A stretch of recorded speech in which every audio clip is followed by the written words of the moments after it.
Hey everyone and welcome back. This is one of a series of videos exploring topics in U.S. government. In this video, we're going to examine the structure and organization of the U.S. Congress.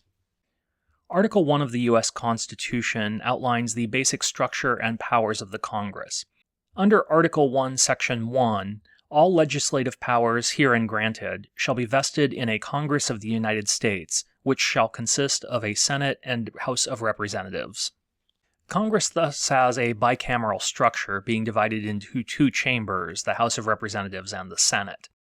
By design, the House is intended to be closer to the people, with 435 members directly elected to two-year terms, meaning that the entire body is up for re-election in every electoral cycle. The Senate, on the other hand, is intended to be a smaller and more deliberative body, with 100 members, 2 from each state, elected to staggered 6-year terms, meaning that only 1/3 of the Senate is up for re-election in any given cycle.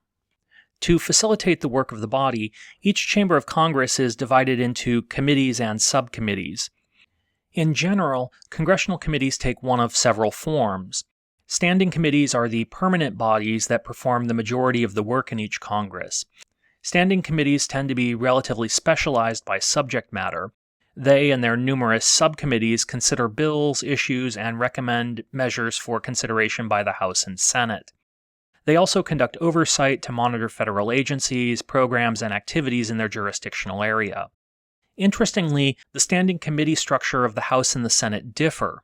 For example, in the 118th Congress, the House of Representatives had 20 standing committees, each of which had numerous subcommittees. The Senate, by contrast, had 17 standing committees, again, each with multiple subcommittees.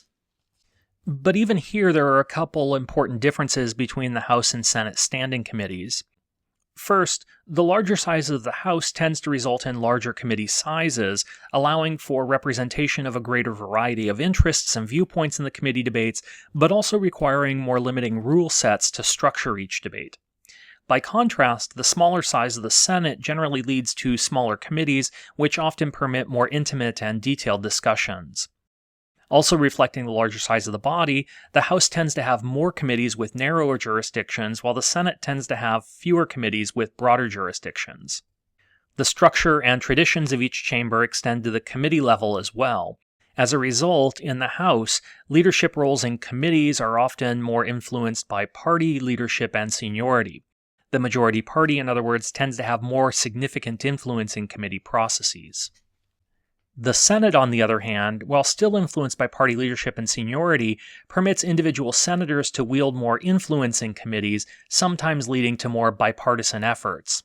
And finally, in general, House committees tend to receive less media attention compared to the Senate, except on high-profile issues, while Senate committees tend to be more in the public eye, especially during high-profile confirmation hearings and investigations. The next kind of committee are select committees. Select committees are temporary committees appointed for a specific purpose and duration. They're sometimes called special committees. Select committees normally investigate issues not within the jurisdiction of standing committees, or they'll conduct special studies. Examples of select committees include the House Select Committee on Strategic Competition between the United States and the Chinese Communist Party, or the Senate Select Committee on Intelligence. Joint committees consist of members from both the House and the Senate. They can be standing or temporary and generally conduct studies or investigations or perform housekeeping tasks for the Congress as a whole.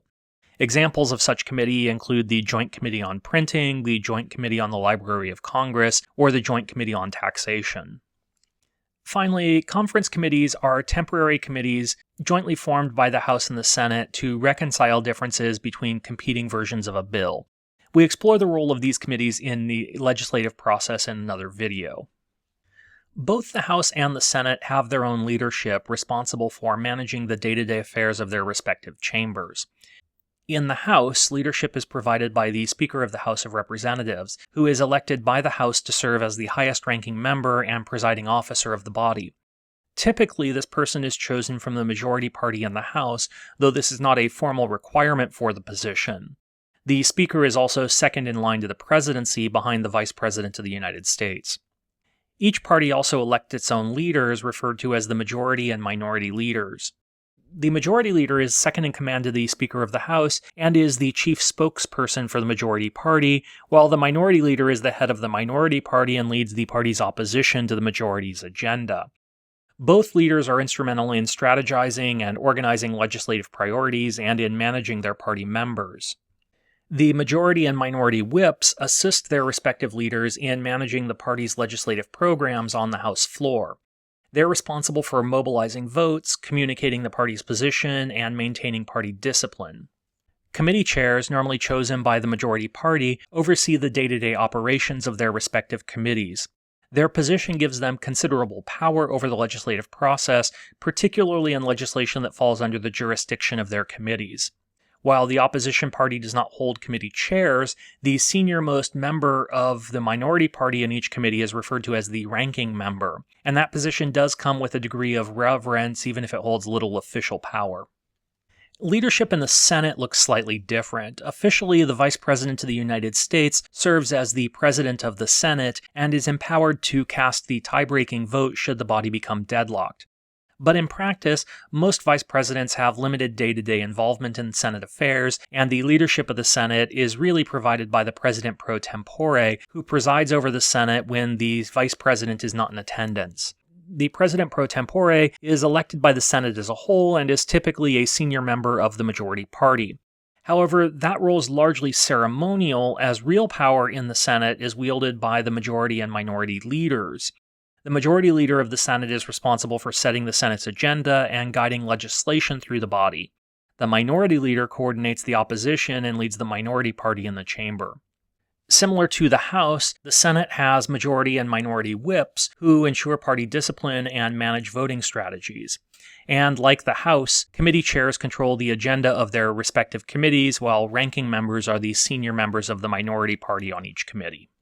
And while not mentioned in the Constitution, political parties play a pivotal role in organizing Congress, shaping its structure, operations, and the legislative process more broadly.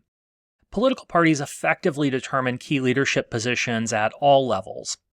While technically open to any candidate, the House and Senate leadership positions, including committee chair positions, are normally filled through party line votes, with the majority party naming and electing their members to the various positions. The majority party is normally able to wield considerable control over the legislative agenda, advancing their own bills while blocking bills they oppose through parliamentary procedure using their majority. In many cases, they can prevent bills they oppose from even being considered or debated.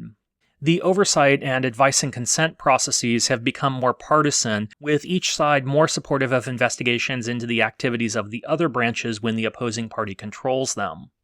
The party operations in each chamber also play a key role in congressional political campaigns, providing resources and coordinating fundraising efforts to help their candidates get elected and re-elected over time.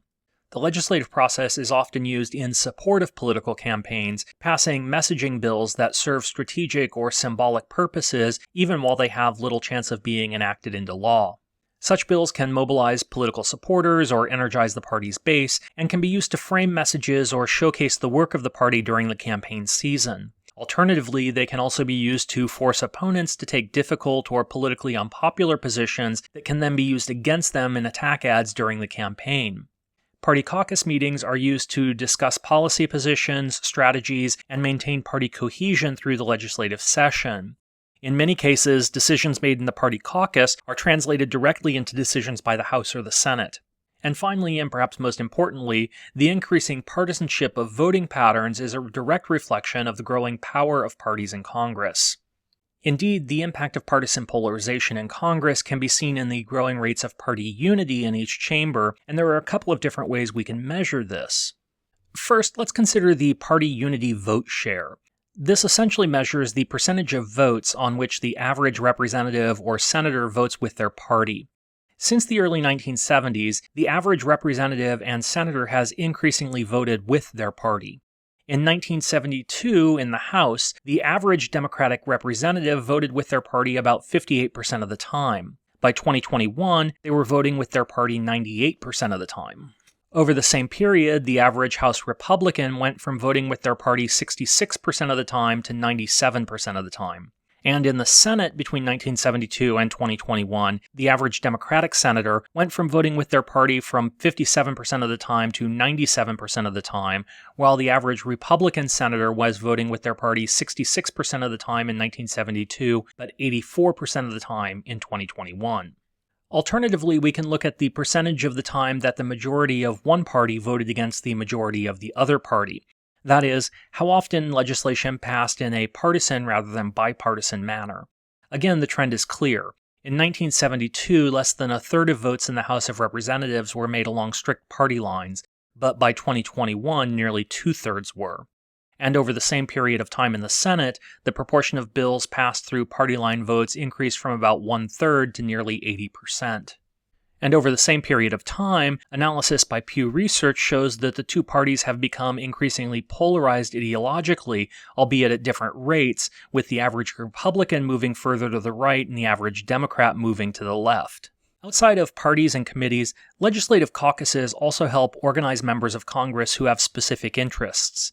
Caucuses are groups of senators or representatives who share certain opinions, interests, or social characteristics, and who work together to advance the interests of the groups they represent.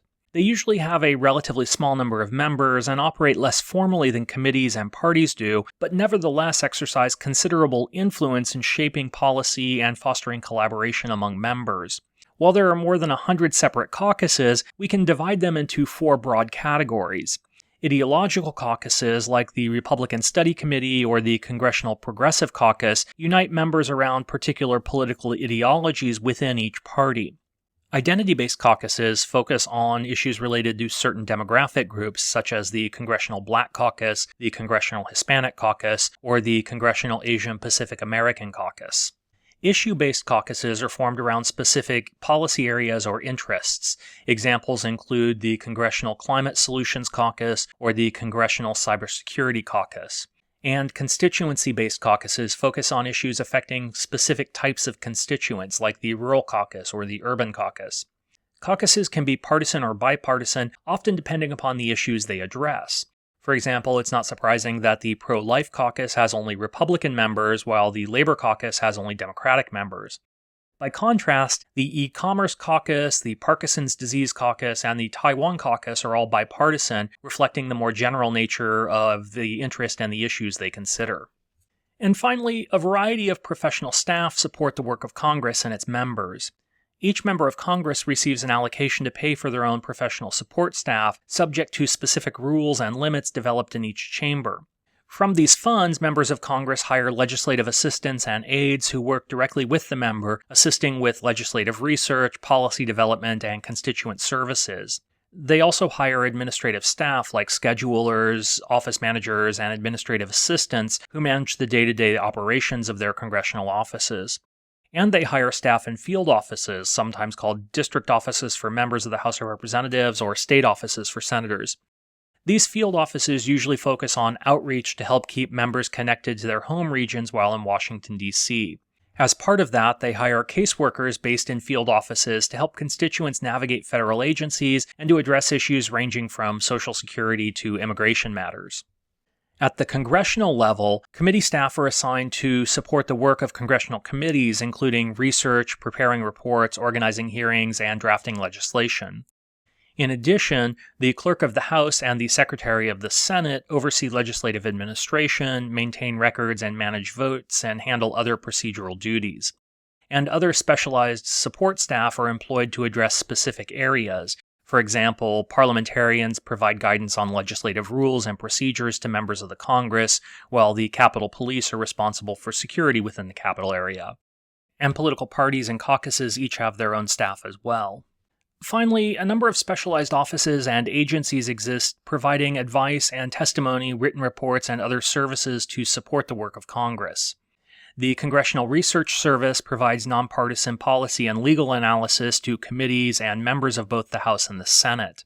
The Congressional Budget Office provides nonpartisan analyses of budgetary and economic issues to support congressional budget processes and produces nonpartisan assessments of the projected costs of legislation. The Government Accountability Office is an independent, nonpartisan agency that works for Congress. Often called the Congressional Watchdog, it investigates how the federal government spends taxpayer dollars. The Office of Congressional Ethics is an independent entity within the House of Representatives that reviews allegations of misconduct against members, officers, and staff of the House. The Library of Congress offers research and information services to Congress, including extensive legal, historical, and scientific reports. The architect of the Capitol is responsible for the maintenance, operation, development, and preservation of the U.S. Capitol complex. The Office of Legislative Counsel provides nonpartisan expertise and legal advice, assisting members with drafting legislation, writing committee reports, and in providing education and training for members. And the Office of Compliance enforces labor rights and employment rights within the legislative branch. Through its support offices, professional staff, political parties, committees, and caucuses, the work of the Congress is organized. But that's it for now. Please leave any questions you have in the comments section below, and thanks for watching. Bye.